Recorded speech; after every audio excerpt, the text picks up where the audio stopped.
And welcome back to the Constitutionals podcast. I'm your host, Chad White. If you didn't know, this is the premier podcast for the website, cpluscomedy.com. Like I just said, it's a website. Go there. Forgive me if if you're watching the video, my head is a little bit off frame. If I touch the GoPro, it's so finicky. The HDMI part is so finicky, it'll just stop recording. I'm going to do it anyway. Let's see if I can do this. I'm not going to do it. I was going to roll over to it. I'll just lean down and sit like this the entire time. Welcome back to the Constitutionals podcast. This is premier podcast for the website, cpluscomedy.com. So website, go there. It's episode 121, Saturday morning.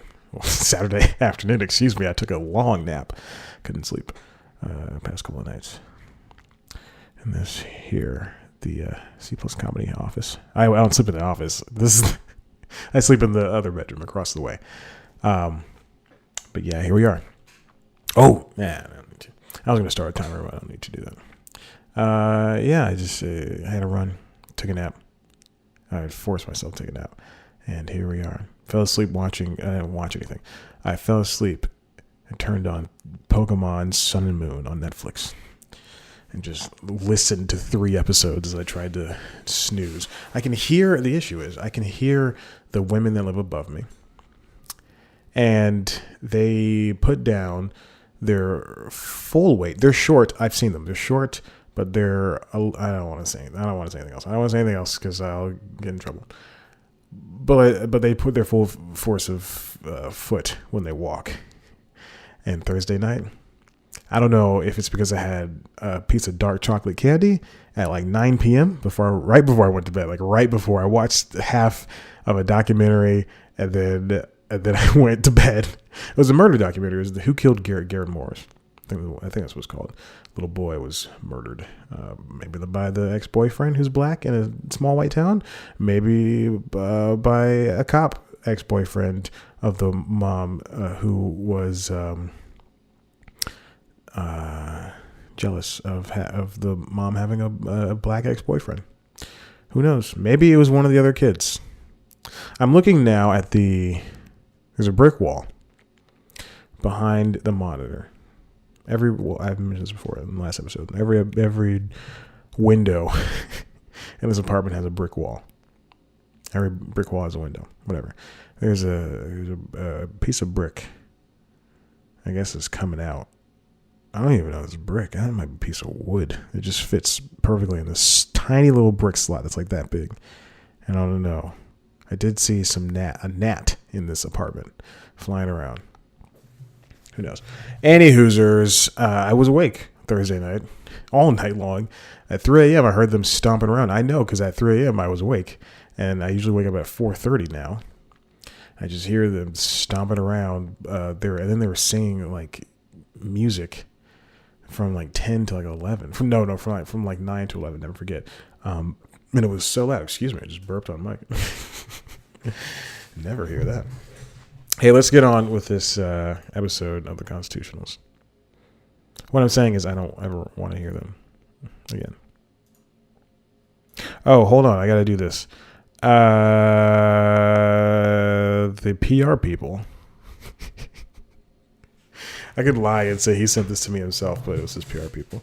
PR people behind Joel McHale emailed me. You can see this very tiny amount of information I got. Just crapping on them. Also, she never responded to if this was okay, so I'm going to do it. They're not paying me or anything. I'm just doing it because this seemed like a real podcast. Joel McHale has a first ever full-length comedy special coming out. It's called Live from Pyongyang. And it's not really filmed there, obviously, guys. Or gals, whatever. It's out now on Comedy Dynamics networks via iTunes, Amazon Prime, Google Play, Xbox, Vudu, I can only assume, wherever you probably get your video comedy stuffs. That link is for me. Hopefully you can't see it on camera. All right, great. This is coming from. This is a review, I believe. I don't know. It's significant that, oh no, this is something from Apple Rocks. I'm not going to click on that link. Anyway, check it out. Live from Pyongyang. Joel McHale's first ever special. You got him doing some smarmy comedy bits. There you go. She never responded to me with any more information. She never said yes. She never said no. So I'm just going to go ahead and do it. They're not paying me, obviously. I have not seen it. Maybe I'll click on the screener and look at it. I will. I'll do so. I like Joel McHale's a funny guy. Don't like him when he's hosting a show. When he's acting, great. Let's move on. Just burn down that bridge. This week I watched the very first episode of Black Lady Sketch Show over there on the Home Box Office Network, created by Robin Thede and starring her, Ashley Nicole Block. Black Lady Sketch Show, and it's a Black Lady Sketch Show, not the Black Lady Sketch Show, she said in an interview this week with Larry Wilmore. I knew what I in my head I was like, it's Fillmore. No, it's Wilmore, Chad. Robin Thede started it, created it. Ashley Nicole Black is in it. Gabrielle Dennis is also in it, and Quinta Brunson is also in it. And then Issa Rae is a producer, and I believe she's in it as well. There is a theme song There's a song called Hot Girl from Megan Thee Stallion, and that is the theme song. Megan Thee Stallion is she's a hip hop artist around my age. She's very good because she's not like Nicki. She's not like Cardi. She's her own thing. She's not like Lil' Kim. She's not like Ciara or anybody else. I don't know why I named Ciara. That's another black woman in music. Megan Thee Stallion's great. Imagine if you take any one of these random trap artists who think that they're good, actually make them good, and then make them a woman. It's a twofold operation here. It's only had 2 episodes out, and I think they're only doing 6 episodes for the first season. But it's a great, wonderful show. It's going to have all these guest stars that I'm not going to say anything about. But you should know that there's going to be a bunch of A-list celebrity guest stars. Not Beyonce. Don't think Beyonce. You might know Robin Thede from her show on BET called The Rundown, which if it wasn't on BET, I would have watched it. It did get canceled. And then she was also a contributor / head writer of Larry Wilmore's show on The Nightly Show before they got canceled, sadly. A Black Lady Sketch Show. And it's also written by a bunch of black women, like Amber Ruffin, who writes for Late Night with Seth Meyers. And, of course, we have the stars writing, Ashley Nicole Black and them. Then Lauren Ashley Smith, Brittany Nichols. And it's great. Gabrielle Dennis, Holly Walker. What's great is that I knew a lot of these names, but I didn't know the director nor the executive producer. Her name is Dime Davis. Did not know who that was. But it's a funny show. Everything, it looks cinematic. Everything is nice and crisp, and it's surreal sketch comedy that also carries the weight of there's a serialized story. The world has ended. And I guess I'll just say that because, you see it anyway. The world has ended, or you could guess it by the first 2 minutes. The world has ended, and the 4 main stars, including Robin Thede and Ashley Nicole Black, are just passing time in their house, in this house in LA, I believe, or New York. I might be LA because it takes place. All the sketches take place in LA. Very funny show. Check it out. Or watch the sketches on YouTube. Do that as well because it's a funny show. Because the sketches mean nothing in terms of the story. Then you go, my legs look great. My run was terrible. I stopped so many times. It was hot. I got started like 9:30. It was very hot. There were a lot more people. I live in Atlanta, and I was running on the belt line in Atlanta, and there's a crap ton of people today on the belt line this morning, and that's what I had to deal with. Okay, moving on. Let's go to 5. Yeah. Oh yeah, E-News has a bunch of layoffs that happened this week. Something I never usually report, but whatever. I report layoffs and stuff, but whatever. This comes from Variety, written by Elaine Lowe and Audrey Cleo Yap. E-News lays off more than 20 staffers amid New York move. I didn't even know that they were moving. In tandem with the announcement of E's expanded programming slate and decision to transform its nightly E-News show in Los Angeles to a morning show based in New York, the entertainment news outlet is laying off around 20 to 25 staff who worked on the nightly broadcast in Los Angeles. I wonder why they would move to, and I'm sure it explains in the article, but I just want to inject my conjecture. I wonder why they would I understand condensing it and moving all of operations to New York, because that's what Turner did for its stuff and moved to Atlanta. But I wonder what moving from night to day, were they having a lot of night to morning? Were they having a lot of issues with fending off against, what is that show that Nancy O'Donnell just left? Not Nancy O'Donnell. She's the CBS news anchor. Entertainment Tonight or Access Hollywood, were they losing a lot of viewers to them? Would this save them money? Impacted employees were offered separation packages, the company hopes to place those laid off in new available positions. Yeah, I hope that happens too. No one should lose their job in television like this, especially if it's a solid job like E-News.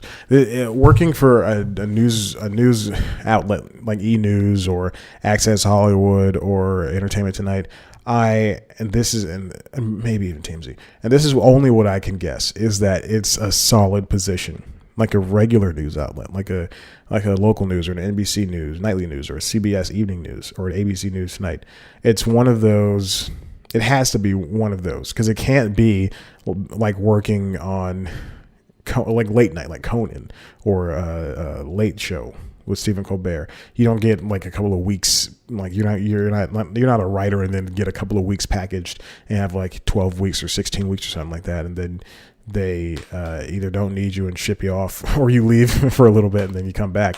Like I don't know. I believe it's a regular job. So hopefully that these people can be found in different positions within the company. Let's see. E is offering affected employees the opportunity to apply for positions. Oh, wow. The opportunity associated with the new shows launching in 2020 in both Los Angeles and New York. But I thought, so they're just moving that show to New York. Whatever. Additionally, E! News and Access Hollywood are slated to share a studio space and production services, though both programs will remain separate shows with different sets, editorial teams, and branding, according to the separate source familiar with the situation. The production change will take the effect this fall, and the staff of E! News and Access Hollywood were informed of the shift a month or so ago. The move follows the morning's news on Nightly Pop will expand to 4 nights a week, while Daily Pop will remain. What is it? What are these shows? Okay, I can only assume they're pop culture shows. E-News, I guess, has been stable in the entertainment news category. Yeah, it sucks when people in the industry lose their positions because there's money to be had elsewhere. Moving on. CBS, I'm rushing through these stories so I can talk about the last one because I like the last one a lot.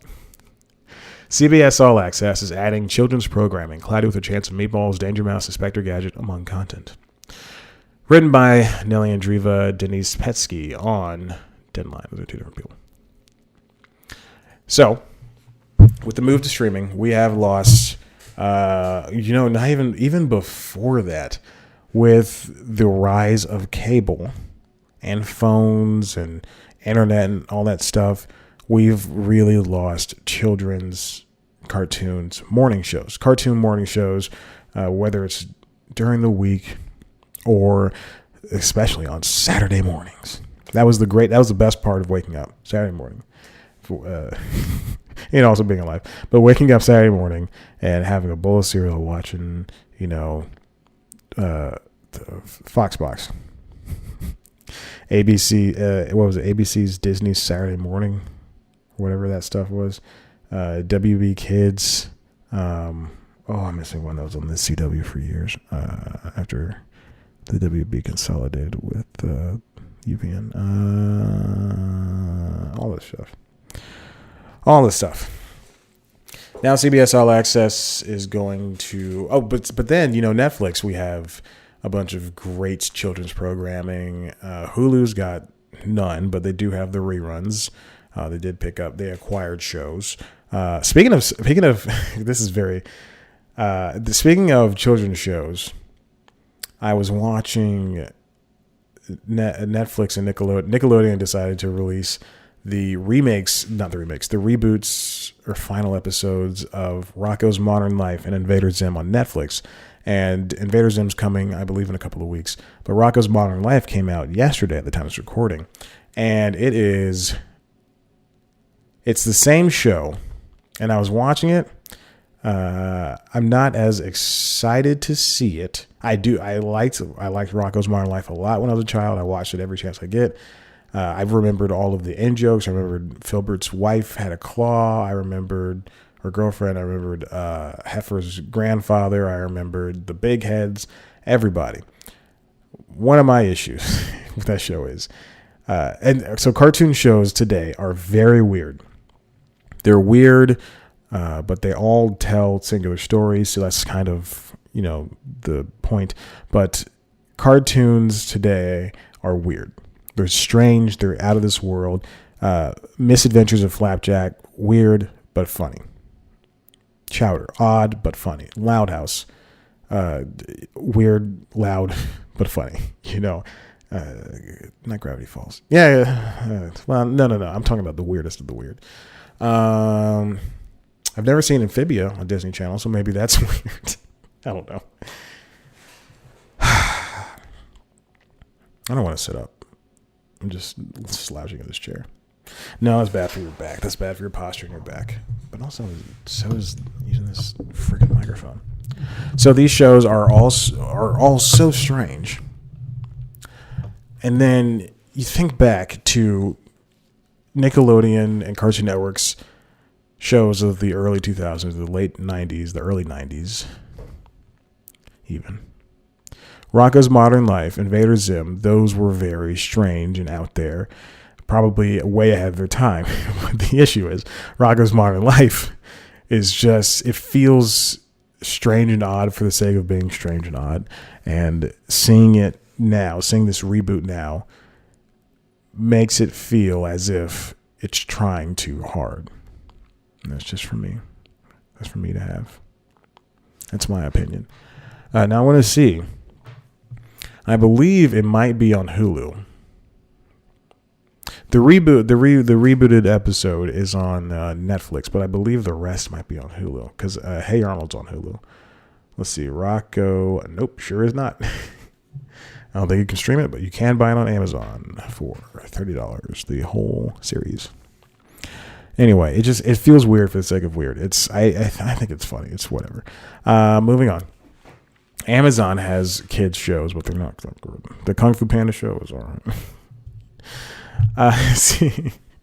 CBS All Access is making the first foray into children's content. CBS's digital SVOD and live streaming service said today it's adding children's programming, including original series and more than 1,000 episodes of library programming, which means acquired shows that they probably already have. CBS. Okay. Let's see. They're ordering new seasons of Cloudy with a Chance of Meatballs. That's the Cartoon Network show that was not good. I did not like it. It was all in 11-minute increments, and it just wasn't funny. And it was a prequel to the movies, but everybody knew each other already, and the main characters were teens now. I don't like that. There's a new Danger Mouse, which I believe was already on Netflix. I believe there was already a Danger Mouse on Netflix, if I'm not mistaken. It's very strange that they would choose to make more Cloudy with a Chance of Meatballs. What do we got? What children's movies have recently made? Cloudy with a Chance of Meatballs? The cartoon, the cartoon movie? Yeah, it was also on Cartoon Network for a little bit. Yeah, I guess so. Danger Mouse. Yeah, there's a new Danger Mouse over there on Netflix. There it is. That's so stupid. Why would they? This is the third time Danger Mouse is going to be rebooted. It also stars people I don't know, except for Stephen Fry.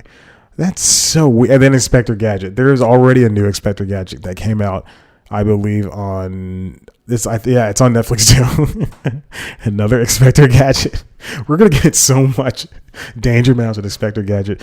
These are truly cartoons for your parents, for our parents. In addition, CBS All Access will add more than 1,000 episodes of library children's programming, including the original Danger Mouse. That's going to be pulled from Netflix. Classic Inspector Gadget, The Adventures of Paddington Bear, Madeline, and Heathcliff. That's the only way I know how to say Madeline. Madeline!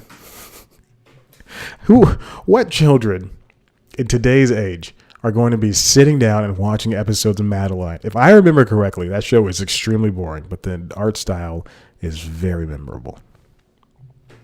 It's 2D. Based on Asian demographics of our subscriber base, with an average age of 44, we see a significant opportunity to invest in children's programming because those people are going to be having so much sex and making kids, making chids. All right. Finally. All I do is sit here and wait until his show gives me a title.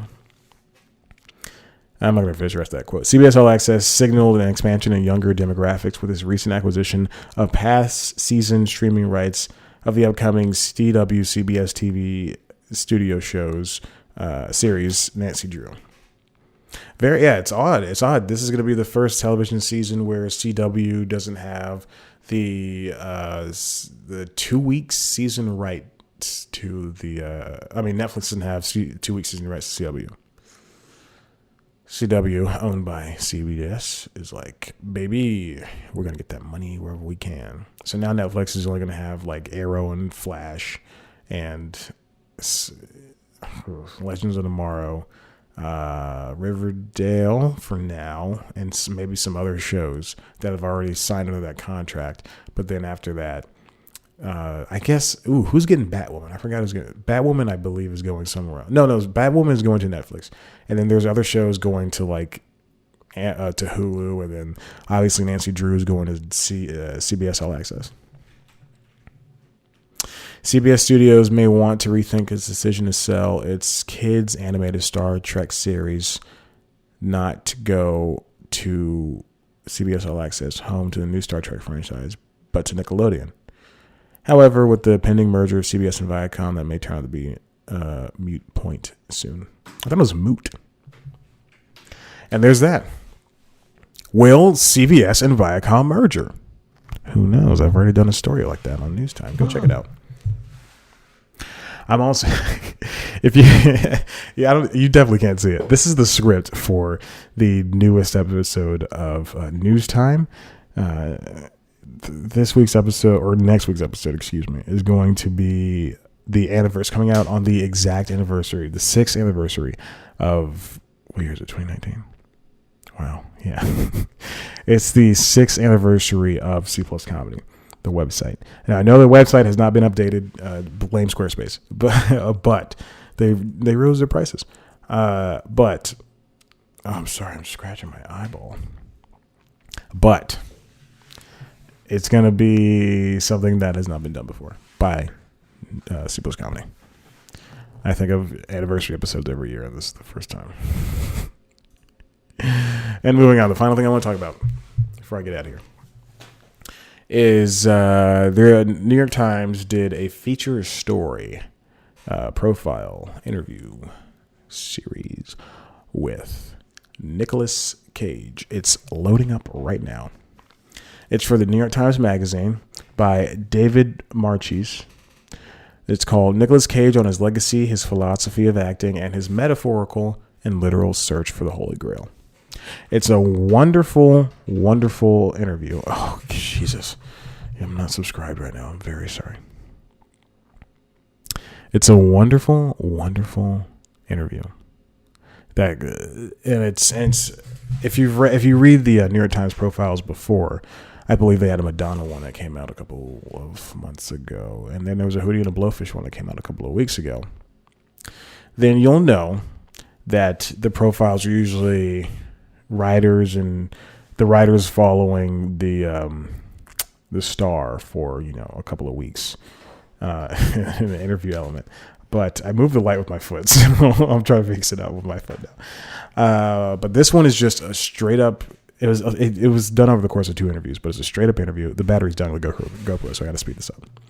And David talks to Nick about why he's so weird, and Nick just says he's felt this way his entire life. He half expected when he was taken to the doctor as a child that the doctor was going to come open and there's going to be green blood coming out because he never felt at home.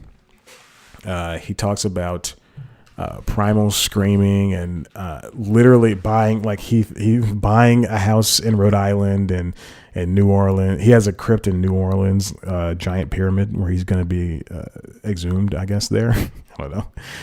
He talks about buying a house in Rhode Island and houses, and I think it's Scotland, wherever the Holy Grail is supposed to be. He's talking about that, and gosh, it's great. Talking about his uncle, Francis Coppola, changing his name to, he didn't change.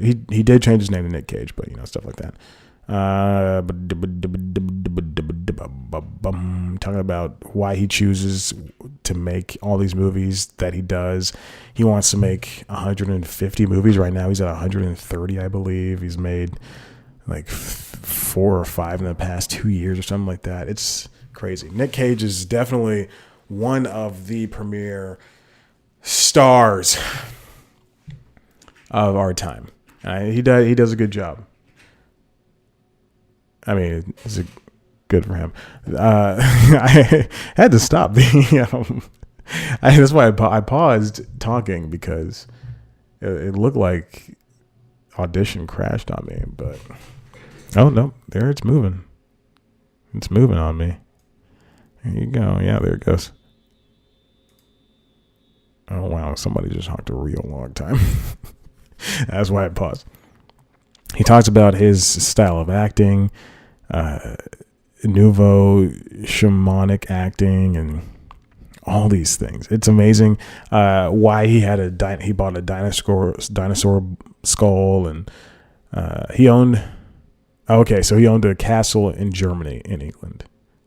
A castle each in Germany and England.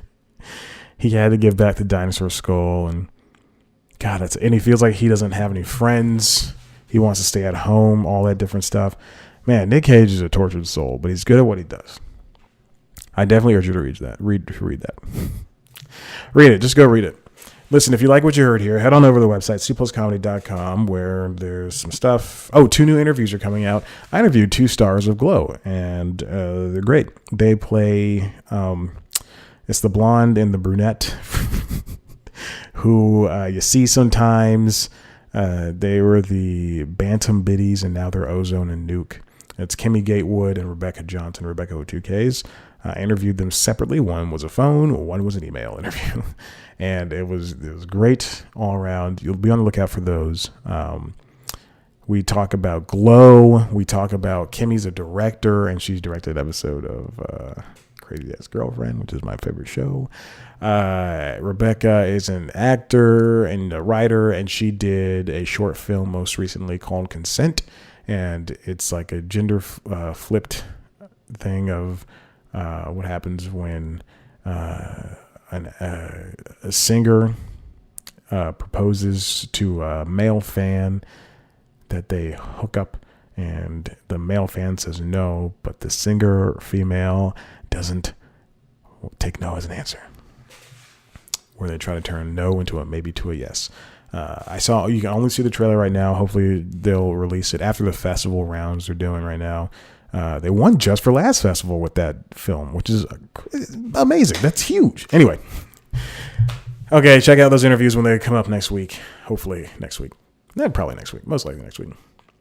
Anyway, let's see. If you want to see a video version of this show, head on over to youtube.com/C+comedy, where you can see the video, the back catalog. I believe this is the 61st episode that I've done on video. Right? Because I started with episode 60. Also, this is episode 121. Insane. So definitely check that out. And then you can also watch News Time, which is our weekly news show. like I said, the coming week's episode is going to be something about the anniversary.